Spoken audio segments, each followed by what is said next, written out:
Since the end of the Cold War, we have transitioned from one operational era to another several times, starting, if you remember, in the late 80s with the peacekeeping era when we all sallied out under the leadership of the UN, transitioning in the mid-90s to a peace support operations era when we all sallied out in coalitions led by NATO, transitioning to a counterinsurgent era in about 2002 in coalitions led by the US.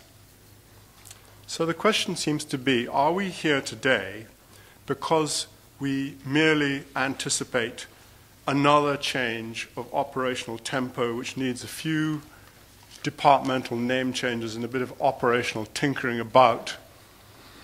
Or are we here today because if we look hard at what's happening around us in the world and the fact that we have experienced unimaginable events and so possibly feel that in a few years' time we may have to start making some unimaginable responses?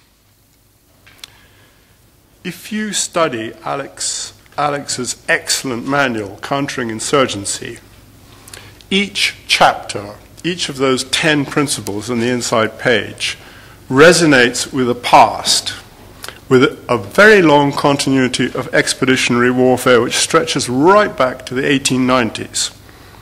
Okay, there have been operational changes. There were two pretty massive interruptions imposed by World War, but there is a continuity of expeditionary operations which has survived. And my proposition is that I think we are kidding ourselves if we fail to engage with the probability that that continuity may end in 2015, and that after that we enter an era, a security era rather, which is going to be dominated by the unimaginable. And so the question is, how does our rather conservative military institution prepare for the unimaginable? Perhaps preparing for the unimaginable might be a rather wacky title for this meeting. And the answer, I suggest, is that you start by engaging with the known probabilities which are going to dominate this forthcoming era. And then in the next 13 minutes, Hugh, I will set out 4 possibilities for your consideration.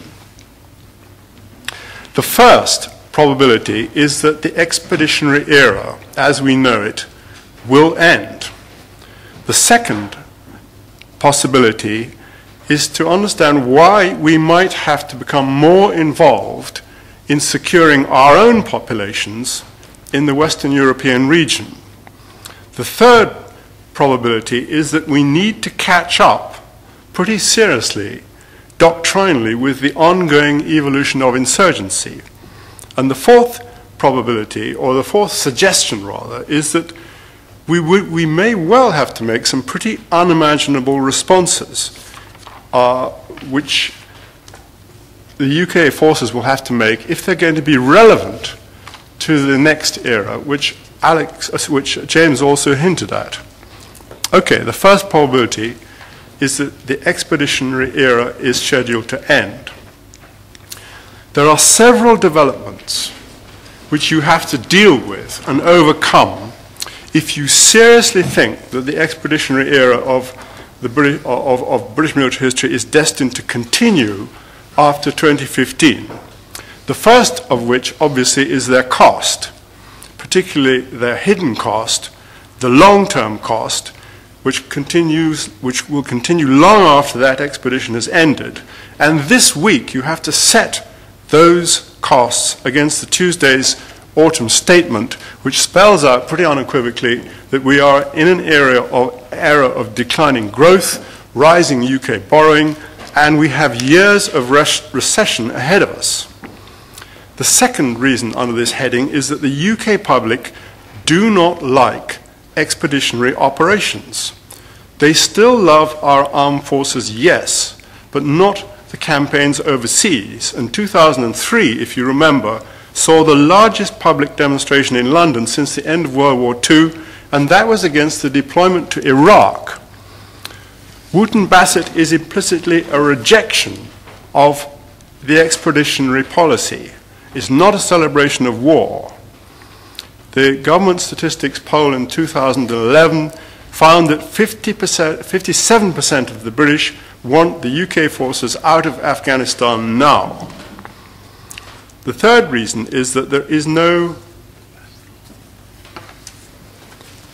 coherent foreign policy to explain why the UK expeditionary capability is a necessity.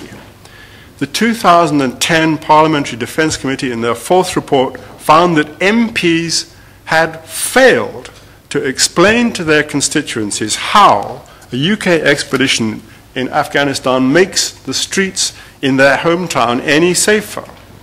And in the same statistic, 62% disagreed that Herrick had made UK a safer place.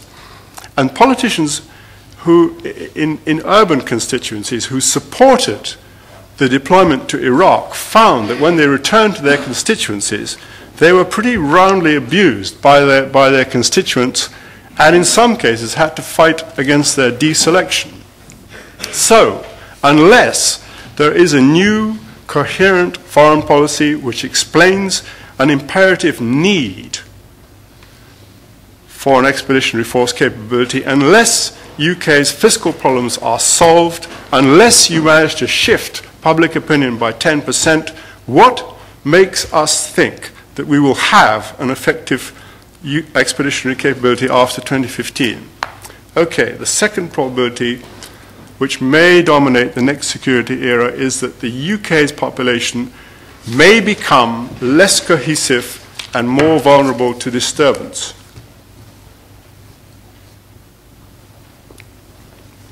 First of all, because in the present global experience of environmental collapse, and I'm talking about other regions, of massive political upheaval, and these huge population displacements which occur as a result, we have to be pretty realistic now that UK has become the #1 destination for more and more streams of migrants which arise across the world as a result of these things. The non-UK born element of the population is now 7 million, which is 13% of the population. We just had, in the same week as we got our fiscal estimate, the migration statistics for 2011, which shows that they are the highest figure, highest calendar year figure on record. And if that intensity and level of migration into UK is not absorbed effectively, and migrant communities become socially isolated, then their disaffection leads on to internal violence of one kind or another. And I really don't have to go through what's happened in the last decade to illustrate what I mean by that. So far, our government's efforts to prevent migrant communities concentrating into particular urban areas have had exactly the opposite effect. And looking ahead, the probability is that pressure on the UK living space is set to increase.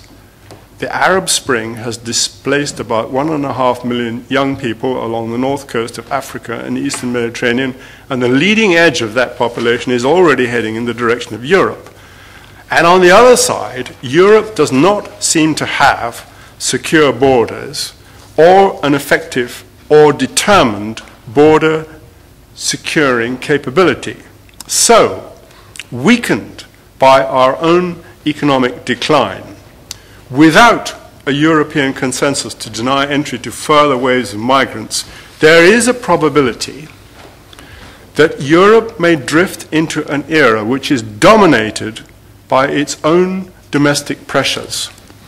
The third probability is that in the next security era, we will need to grapple with some pretty rapidly evolving forms of uprising in political violence for which at the moment we do not have a doctrine or a concept or an intellectual bank of ideas which might lead us into the next security era, into the future. On the front of Alex's manual, which I think is a very good manual, but I have to say this, on the front is a wonderful photograph of a British officer squatting on the veranda of an Afghan house. On the front of JDP 340, the Stabilisation manual, which came out more or less at the same time, there is a photograph of another British soldier leaning against the mud wall of another Afghan house. The point I'm making is that we have excellent concepts for dealing with a sort of Maoist-style uprising amongst the poorest and the most culturally stagnant societies in the world, but we do not have a national doctrine or a bank of ideas for how to deal with unlawful violence, insurgent disaffection in our own region, in a postmodern or a post-industrial society. While we were locked, intellectually shut down in some ways, with grappling with the insurgencies of the last decade, I have to put it to you as forcibly as I can, insurgency and the techniques of uprising have been moving along at the speed of a fast train. Look at what's been happening in the North African cities, where those governments and those security forces who are, I have to say, are very vertically structured, and they have very layered levels of command. They're organized very much in a sort of 19th century, in the style of a 19th century bureaucracy. And I was going to say rather like Whitehall, but I realized suddenly that James is sitting here. But the point is that below them, on the street, the populations that they seek to control are young. They are the Facebook generation. They are organized in horizontal structures which bear no relation to the structure above them. And they are leaderless, they are organic, and when their anger and their disaffection explodes, they take to the streets and they move impulsively, changing directions by a sort of organic control system arising from their mobile phones, and they do that with very much greater agility than the security forces who are attempting to control them. And I don't think it's very hard to see the application of smart mobs in the after-15 security era much closer to home. In fact, if you cast your mind back to August of this summer, when rioters took over the control of urban areas in London, Manchester, and Birmingham, it was possible to contemplate the unimaginable, that these techniques had already arrived in this country, and that there really was the prospect of some kind of a riot unit or a gendarme, and the possibility that that, after all, was not such a wild idea. Finally, what kind of unimaginable responses could these unimaginable situations demand?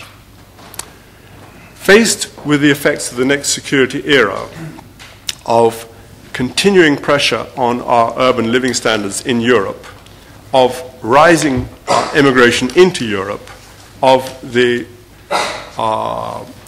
ongoing effects of the Arab Spring, and the stricken European security, economy rather, it's possible to imagine that the next security era after 2015 may be dominated by a continuation of expeditionary forces. I seem to have got that wrong. Is it possible to imagine that? No, it isn't. And it may be dominated by the need to secure our own populations, and that need will have to take primacy. If that happens, in order that the British government and its security forces are not outflanked and outwitted in the way that the North African governments have been in 2011, we may be facing an unimaginable fusion of ministries' interests and a delegation of power to create a genuinely multidisciplinary security department, and that would have to take place at Whitehall. And below it, another unimaginable fusion of services would have to take place to create a sort of 21st century British security force, a force which would be distinct from police, SIS, armed forces and border security and so forth, but would nevertheless have elements of all those services, so that it could collectively sally out and secure, for example, an international frontier. It could deal with a large number of displaced people. It could quell a riot, put out a fire, stabilize a 21st century urban area, speak some relevant languages, and travel at short notice. So my bottom line is that the next security era will not be a continuation of the present one. And we may need to be intellectually a lot bolder than usual when it comes to thinking about what sort of security units we really do need for after 2015. Thank you.